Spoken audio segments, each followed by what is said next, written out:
श्रीमद् भागवत महापुराण षष्ठ स्कंध 17वां अध्याय। इस अध्याय के अंतर्गत आज आप सुनेंगे चित्रकेतु को पार्वती जी का शाप। श्री सुखदेव जी कहते हैं, हे परीक्षित, विद्याधर चित्रकेतु जिस दिशा में भगवान संकर्षण अंतर्ध्यान हुए थे उसे नमस्कार करके आकाश मार्ग से स्वच्छंद विचरने लगे। महायोगी चित्रकेतु करोड़ों वर्षों तक सब प्रकार के संकल्पों को पूर्ण करने वाली सुमेरु पर्वत की घाटियों में विहार करते रहे। उनके शरीर का बल और इंद्रियों की शक्ति अक्षुण्ण रही। बड़े बड़े मुनि सिद्ध चारण उनकी स्तुति करते रहे। उनकी प्रेरणा से विद्याधरों की स्त्रियां उनके पास सर्वशक्तिमान भगवान के गुण और लीलाओं का गान करती रहती। एक दिन चित्रकेतु भगवान के दिए हुए तेजोमय विमान पर सवार होकर कहीं जा रहे थे।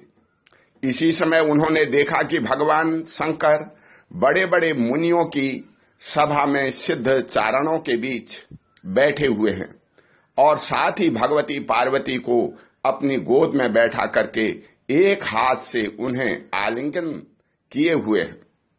यह देखकर चित्रकेतु विमान पर चढ़े हुए ही उनके पास चले गए और भगवती पार्वती को सुनाकर जोर से हंसने और कहने लगे। चित्रकेतु ने कहा, अहो, ये सारे जगत के धर्म शिक्षक और गुरुदेव हैं। ये समस्त प्राणियों में श्रेष्ठ हैं। इनकी यह दशा है कि भरी सभा में अपनी पत्नी को शरीर से चिपकाकर बैठे हुए हैं। जटाधारी बहुत बड़े तपस्वी एवं ब्रह्मवादियों के सभापति होकर भी साधारण पुरुषों के समान निर्लज्जता से गोद में स्त्री लेकर बैठे हैं। प्रायः साधारण पुरुष भी एकांत में ही स्त्रियों के साथ उठते बैठते हैं, परंतु ये इतने बड़े व्रतधारी होकर भी उसे भरी सभा में लिए बैठे हैं। श्री सुखदेव जी कहते हैं, हे परीक्षित, भगवान शंकर की बुद्धि अगाध है। चित्रकेतु का यह कटाक्ष सुनकर वे हंसने लगे, कुछ भी बोले नहीं। उस सभा में बैठे हुए उनके अनुयायी सदस्य भी चुप रहे।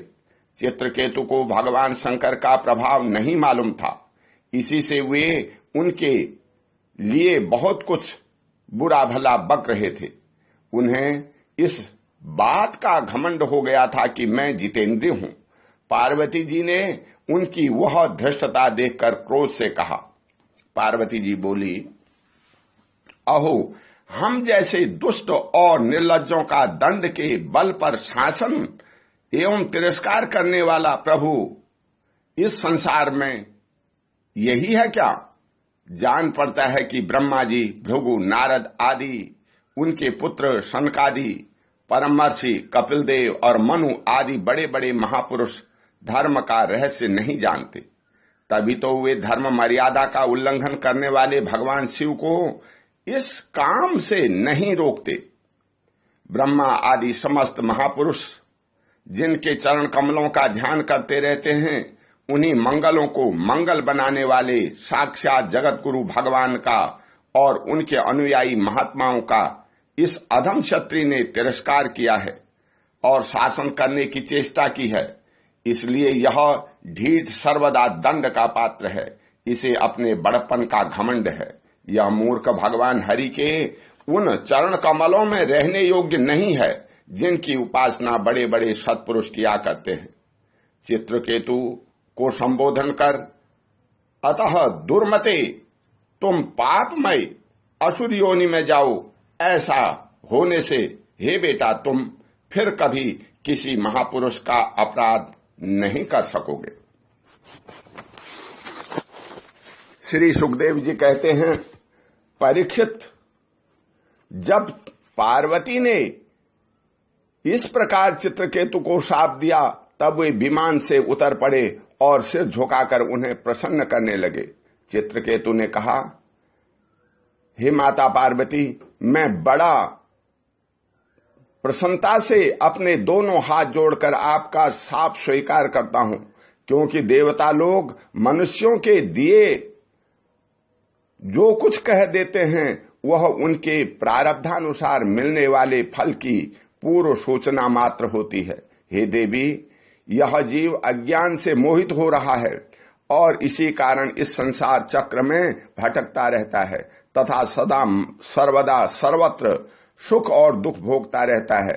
हे माता जी, सुख और दुख को देने वाला न तो अपना आत्मा है और न कोई दूसरा। जो अज्ञानी है वे ही अपने को अथवा दूसरे को सुख दुख का कर्ता माना करता है। यह जगत सत्व रज आदि गुणों का स्वाभाविक प्रवाह है। इसमें क्या शाप, क्या अनुग्रह, क्या स्वर्ग, क्या नरक और क्या सुख, क्या दुख। एकमात्र परिपूर्णतम भगवान ही बिना किसी की सहायता के अपनी आत्मा स्वरूपिणी माया के द्वारा समस्त प्राणियों की तथा उनके बंधन, मोक्ष और सुख दुख की रचना करते हैं। हे माता जी, भगवान श्री हरि सब में सम और माया आदि मल से रहित हैं। उनका कोई प्रिय अप्रिय, जाति बंधु, अपना पराया नहीं है। जब उनका सुख में राग ही नहीं है तब उनमें रागजन्य क्रोध तो हो ही कैसे सकता है। यद्यपि उनकी माया शक्ति के कार्य पाप और पुण्य ही प्राणियों के सुख दुख, हित अहित, बंध मोक्ष, मृत्यु जन्म और आवागमन के कारण बनते हैं। पति प्राणा देवी, मैं साप से मुक्त होने के लिए आपको प्रसन्न नहीं कर रहा हूं। मैं तो यह चाहता हूं कि आपको मेरी जो बात अनुचित प्रतीत हुई हो उसके लिए क्षमा करें। श्री सुखदेव जी कहते हैं, हे परीक्षित, विद्याधर चित्रकेतु भगवान शंकर और पार्वती जी को इस प्रकार प्रसन्न करके उनके सामने ही विमान पर सवार होकर वहां से चले गए। इससे उन लोगों को बड़ा विस्मय हुआ जब भगवान शंकर ने देवता, ऋषि, दैत्य, सिद्ध और पार्षदों के सामने ही भगवती पार्वती से यह बात कही। भगवान शंकर ने कहा, हे सुंदरी, दिव्य लीला बिहारी भगवान के निष्प्रिय और उदार हृदय दासानुदासों की महिमा तुमने अपनी आंखों से देख ली।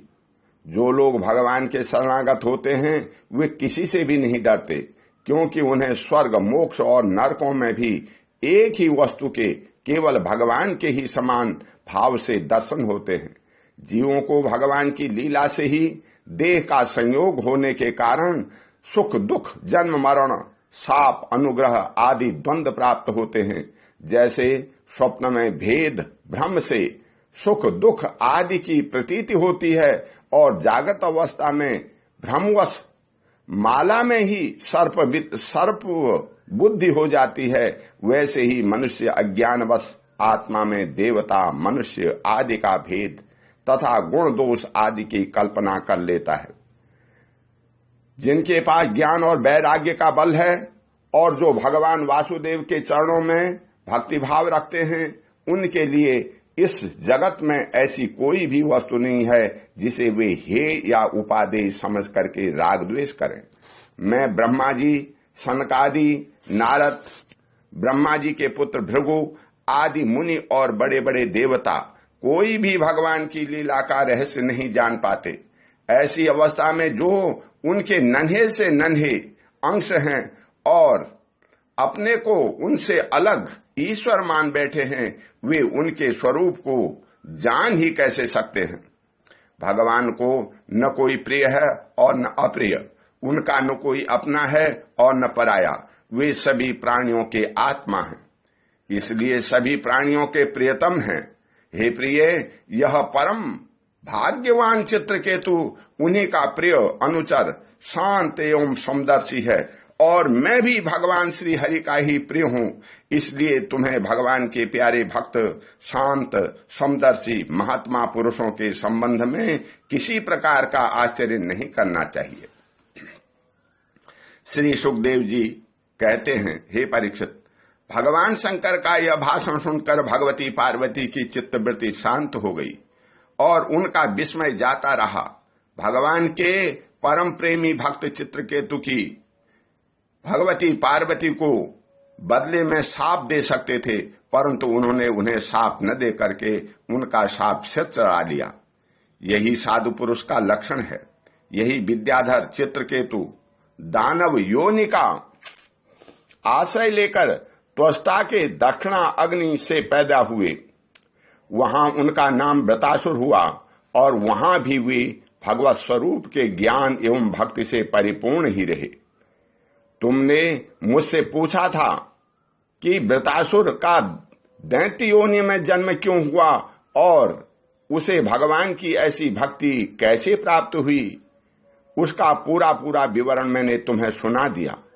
महात्मा चित्रकेतु का यह पवित्र इतिहास केवल उनका ही नहीं, समस्त विष्णु भक्तों का महात्म्य है। इसे जो सुनता है वह समस्त बंधनों से मुक्त हो जाता है। जो पुरुष प्रातःकाल उठकर मौन होकर श्रद्धा के साथ भगवान का स्मरण करते हुए इस इतिहास का पाठ करता है, उसे परम गति की प्राप्ति होती है। ओम शांति। बोल श्री कृष्ण भगवान की जय।